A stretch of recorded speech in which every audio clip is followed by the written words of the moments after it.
Hey, how's everyone doing tonight? Hello. Welcome to On the Ring Apron, our reaction video for NXT TakeOver 30. First of all, hard to believe 30 takeovers have happened. You know, we've seen all of them except the very first one. Yeah, I know. But some point we'll need to watch the first one just so that way we can say we've seen them all. Yep. But certainly an exciting evening to say the least, as NXT once again tries to set the bar for the double pay-per-view weekend. SummerSlam certainly with a lot to compete against. Of course, you had the the initial starting matches. The new number one contenders being Breezango, because they will get the shot with Imperium. That's who I picked. Exactly. We only picked one pick different if you watched our top rope spoilers, and she got it. So 4 wins for her, 3 wins for me. That ties us at 30 wins apiece through the year if you begin with WrestleMania. So it's coming together. We're tied heading into SummerSlam tomorrow. But Breezango ultimately getting the upper hand. One has to wonder if you're getting ready for potentially Imperium to drop the titles with the announcement, of course, that next month NXT UK is getting ready to start up again. So you're going to start seeing some names that we've seen. We've had a lot of people on here talk to us about potentially doing like top rope spoilers for the UK brand. So if it continues to keep pushing, we're certainly going to do it. Mm-hmm. Let's see, we had Finn Balor in a very tough and very physical match go over Timothy Thatcher in a match that was kind of put together last minute, but Finn able to pick up the victory, goes to 12-1 all time at takeovers. You know, your boy getting it done. Yeah, you can't mess with the Prince and think you ain't gonna get what, 16-19 or 19-16? There we go. Okay. It's one of the two, but it's 1916. All right, so hey. We, of course, knew we were going to crown a new North American champion, and for a while there were a lot of near spots where we thought, it could go either way. A wonderful amount of high-risk, high-reward type of maneuvers. You ended up having Cameron Grimes end up getting gory bombed through a ladder. You had Velveteen Dream go off a ladder, past the ropes, past the barrier, and through a couple of tables that were on the outside of the area.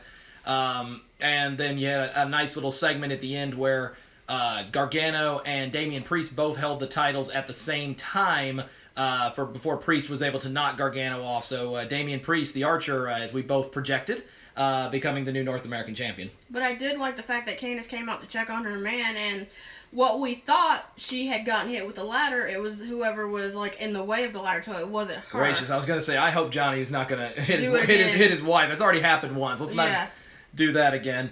Io Shirai able to successfully defend her NXT Women's Championship in what was a very physical match with Dakota Kai. Referee going down for a little while, which allowed Raquel Gonzalez to get involved, as you kind of projected was going to happen. But it's what happened after the match that really kind of caught some time. Rhea looked like she was fire tonight with that outfit and the black lipstick and the eyeshadow and just everything. I thought that was a stare down. Well, it was not only, there was actually a 2 stare down period. You had a stare down with Raquel before she left, and then you had her staring down Io Shirai, who was standing in the ring celebrating her retention of the title. But she wasn't paying attention, so she didn't notice that. At least I don't think she noticed. Rhea has made it very clear, that she is not done going after the NXT Women's Championship. So it may have been more along the lines of not necessarily, defending Io as much as making sure she is the next one in line to get it and removing anyone else who wants to get in the way. And guess what? Charlotte's not here. When I decide I want this match, I want this match. It's me and you. And that's exactly what that look pervaded to me when I was watching her in the background. Some people were really not able to put really a stamp as to exactly how this was going to be. But honestly, I'd argue match of the night may have been Adam Cole and Pat McAfee. You want to know why?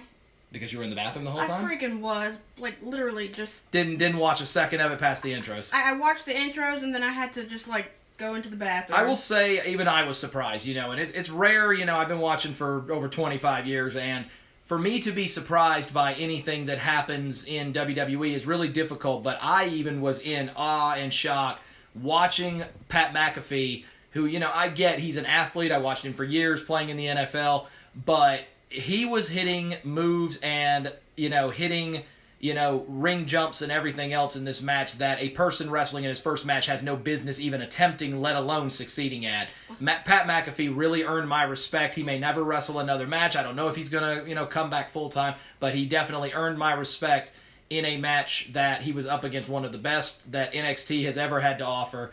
Adam goes over as we projected, but I will tip my cap to Pat McAfee. I was wrong. He did a lot better out there than I thought he would. The only thing I didn't like was I thought from what I heard you weren't supposed to bring your people to the ring with you, and he did the exact opposite, which meant, at some point Undisputed kind of got involved, not literally physically with the match, but to kind of neutralize the situation. Exactly. So it was a fair exchange, and of course then you had the refs and all the people in the back say, okay, we're not going to have this, let's go ahead and split them up and continue the match.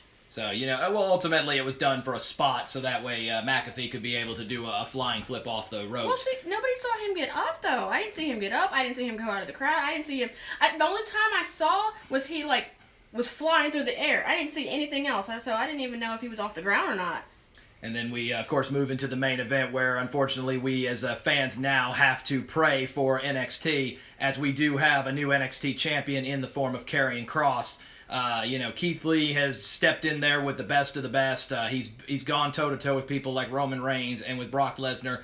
But Karrion Kross, just a different beast, a different animal. Lee bringing out his usual fighting spirit, as you said, the bear out of the cage, whatever you want to refer to it as. That's what I do. But ultimately, just not enough. Karrion just a little bit too much for Keith to handle tonight. 2 suplexes later, he goes ahead and wins the title. But Scarlett looked a little nervous for, a couple of minutes during that match. During, I'd say the middle to the tail end, she looked like she was, you saw, Scarlett and really Karrion as well. We've been used to seeing Karrion Kross just absolutely dominate of, everyone usually within a couple of minutes, and being dominant along the way. So for the first time in a long time, we saw Karrion Kross truly vulnerable in matches, in a match in which he was, having to, give everything he had. And it's clear he was definitely pushed to his limit by Keith Lee, but unfortunately not enough. And, you look at someone like Karrion Kross and who he was able to,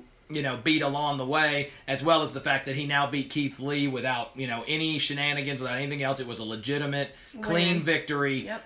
I'm looking at the rest of the men's roster, and I'm not sure who's going to be able to stop him anytime soon. This could be a long title reign for Kross. He might be holding that title longer than we want. Well, one name that you think may be able to stop him actually is returning this upcoming Wednesday, and that is going to be the return of Tommaso Ciampa. It was announced tonight that Ciampa will be coming back starting this Wednesday, and I've got to imagine that he is not done with Kross. He's already had a chance and got his clock clean pretty good. But he's going to be back, and I'm sure better than ever. I feel like if he was sidelined, which he was, because Kross was the one who took him out, I feel like if he has been watching week to week, he has been watching, and I believe he's been doing his homework, so I believe if he's going to come back and he's going to face Kross, I think if he's done his homework, he will be fine. And then, of course, the question that you hear after any time there's an NXT title change, of course, is the question of does this mean Keith Lee's on the move? And potentially Mia Yim as well, because it seems like Mia got her swan song in a match, a couple of weeks ago when she faced off with Candice LeRae, and now Lee losing to Karrion Kross, so now he's lost both his titles in a period of 4 weeks. So, is that a sign that, they gave him his title as a thank you for everything he had done, but now maybe is Keith Lee on the move, so I guess we'll find out. We'll have to wait and see. But hey, our weekend's only halfway over. We saw a lot of great things, a lot of surprise spots. Meanwhile, while watching it, our boys getting it done.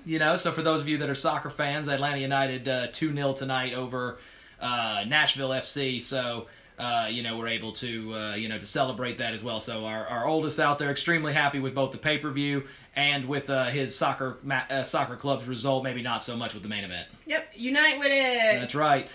So anyway, thank you all for reaching out to us, enjoying it. I hope you've been enjoying all the content we're putting out this weekend. Tomorrow we have a very special Questions with the Queen that is going to premiere on YouTube. For those of you who's already joined us on IG, you'll see it a little bit earlier in the afternoon. We're going to project to put it out around lunchtime, noon. Of course, our top rope spoilers for SummerSlam went up earlier today. For those of you who watched it, a little technical difficulty at the end, because our phone decided it wanted to act weird, but all the picks are up.